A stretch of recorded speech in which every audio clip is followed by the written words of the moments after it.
But the fact that firms have to make those pledges just shows you that the society that we live in needs to have these feminist values.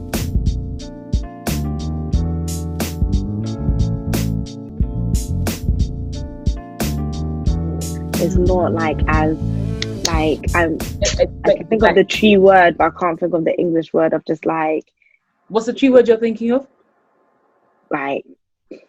The tree word like tinting, like chain. What's it? What's chain? Like, you know what someone's like, I.N.D.E.P.E.N.D.E.N.T like it's like, oh, it's not concrete.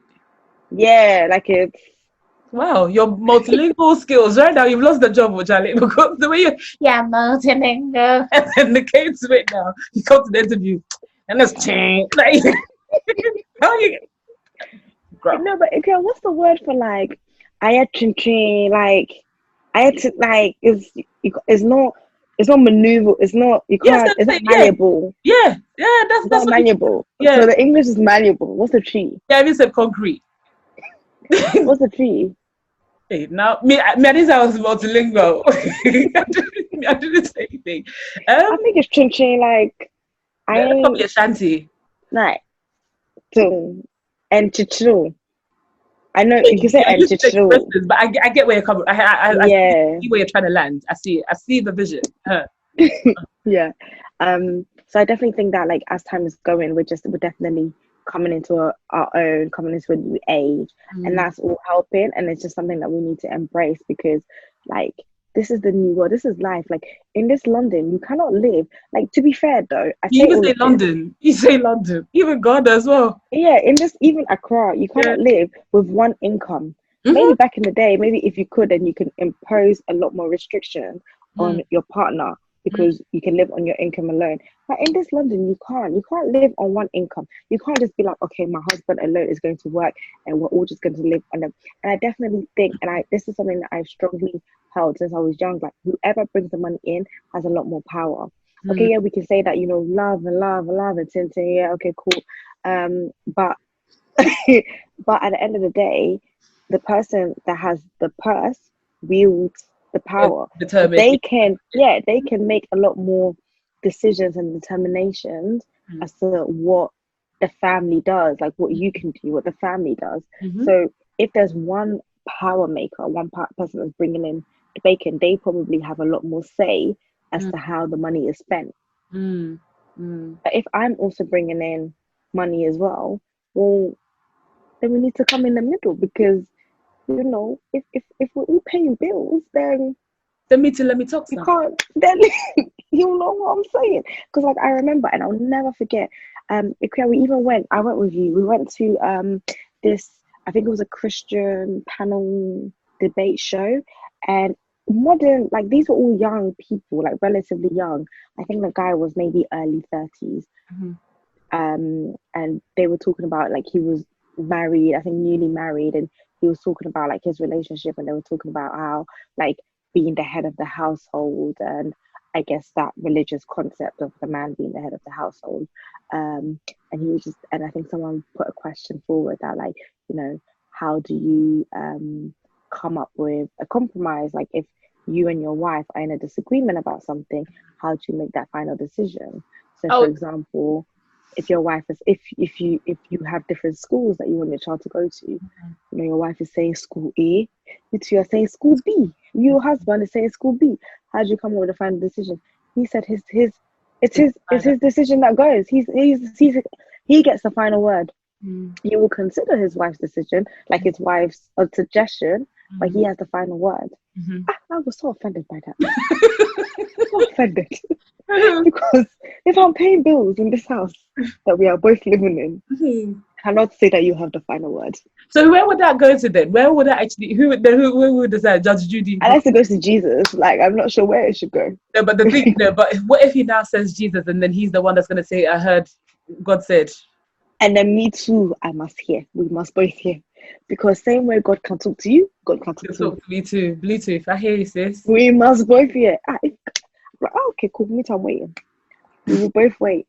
No, because like, why can't we just? You bring your pros and cons. I'll bring my pros and cons. We will both sit there as adults. We've all gone to uni.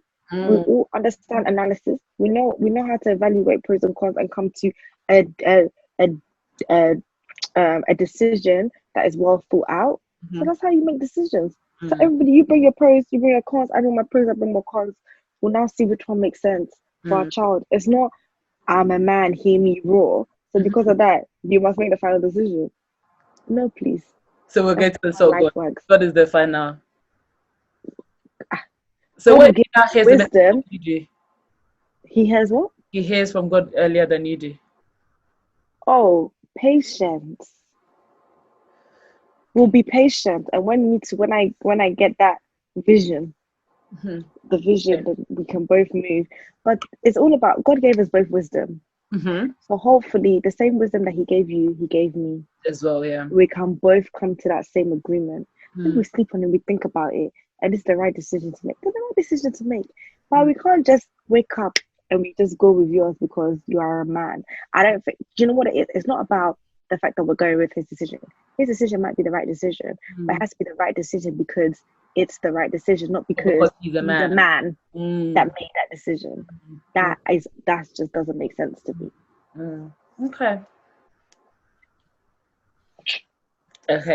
So the next one is, do you see yourself as a feminist, and do you agree with the term feminist? Yeah, I definitely see myself as a feminist.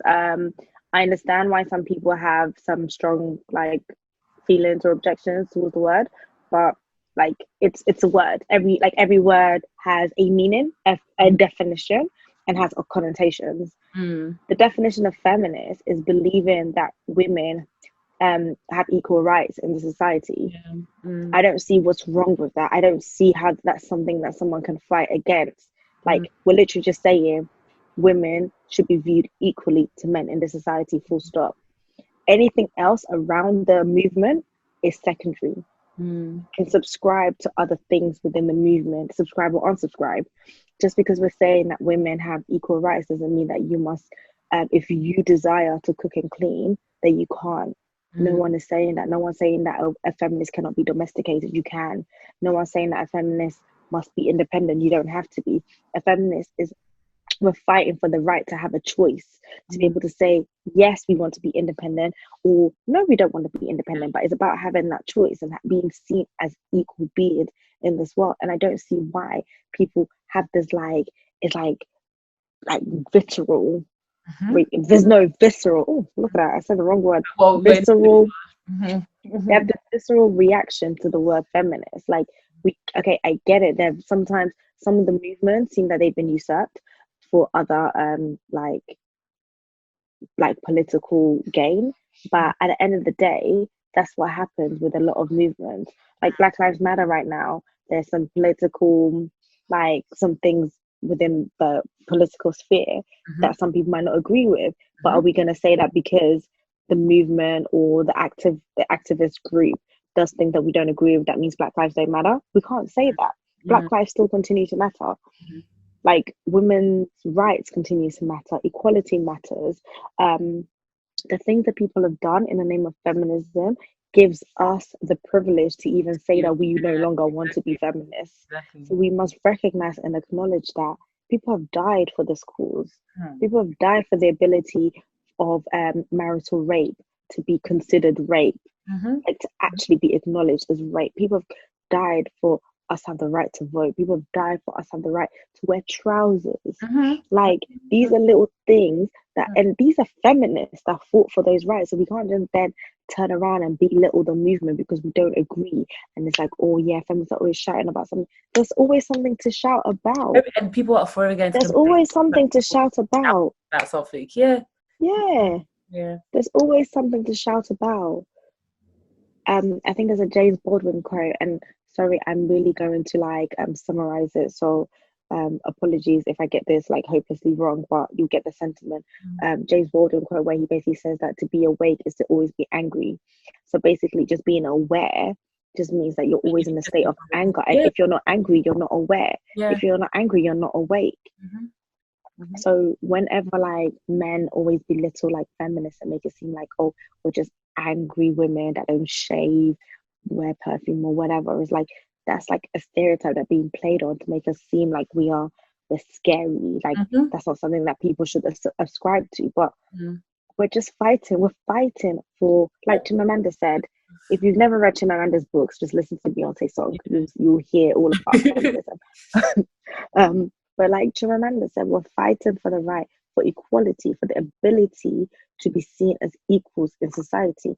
And yes, things have improved like dramatically, over but time. there's a lot more. Yeah, but there's a lot more to go. Like it's not over. It's not over until like we can say that we are equal beings in society. We're in a society where there's 50% women and 50% men. I think it's even 51% women and 50, I think there are more women 49%. Yeah, I think it's like 51 and 49. But that should also be reflected in positions of authority, positions of leadership. That should all be reflected. You can't tell me when there's like less men, there will still be more men in power, like positions of leadership. That doesn't make sense. It has to be proportionate, and that's the type of thing that we're trying to fight for and the recognition of. So yeah, I do believe I'm a feminist. You even came with quotes as well. Wow, sis. Ooh. Sometimes you gotta let them know. You gotta sprinkle a little knowledge on them. So do you think your fellow generation see feminism as like you do? Do you think that's what they see as? Do you know what? I think with everything, things go in and out of style.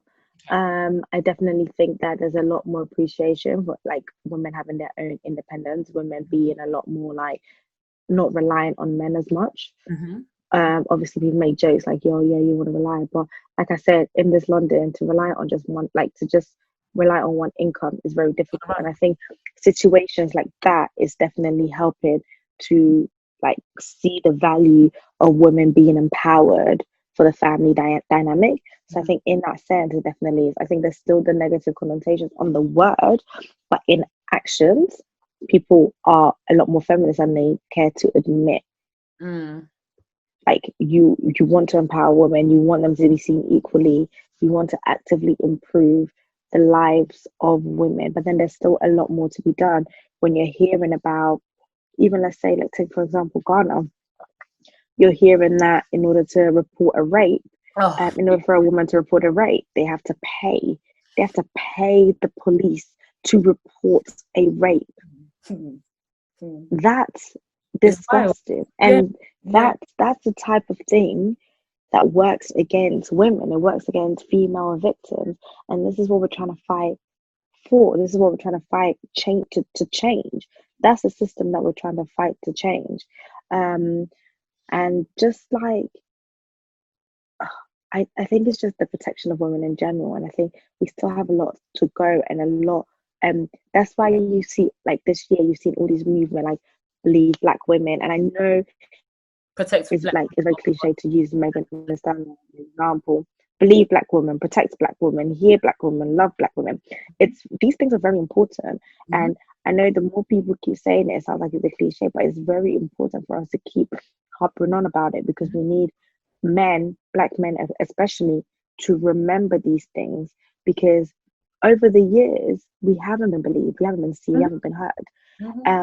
And just using like Megan Thee Stallion as an example, she gets shot by a man who we now find out was supposedly drunk. Yeah. And she has to always defend why she shouldn't have been shot. Yeah. The girl was shot. And then I think what made the whole thing even upsetting was when the police came and she was like, she still felt the need to play Mother Bear and to protect him. And it's just like, and apparently he came out with he was too drunk or something. He was too drunk. He texted her and said, "Oh, sorry about that, I was drunk." Sorry about that, I was drunk. So there's definitely a change in the right direction. You have firms making pledges to recruit 50% of women female workforce, to have a 50% female workforce. That's incredible. That's what we need to see happen a lot in a lot of firms, in all firms, to make sure that is reflective of the society that they live in, to empower women to have an equal workforce. But the fact that firms have to make those pledges just shows you that the society that we live in needs to have these feminist values. We can't just rest on our laurels and just hope that it happens. No, that's not how life works. And I know some people will be like, oh yeah, but how can you go like actively recruiting women? What if there are men that have those roles? Okay, cool. But there were also going to be women that have those experiences. Also going to be women that have those skills that would deserve to be recruited. So why can't we just actively recruit women until everything's balanced, and then we can go back to choosing the men?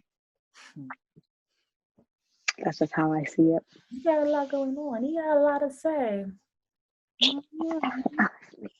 I feel like this is the longest I time. just stuck my tongue out. I think you might need to edit that because no, I'm going to keep it in. I feel like this is the longest time we've spoken English because every time we speak, there's always some chi lurking in there.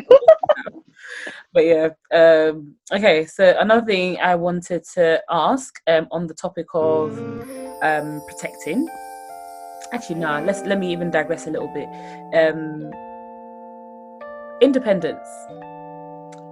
So there's this whole thing about I.N.D.E.P.E.N.D.E.N.T. Do you know what that means, man?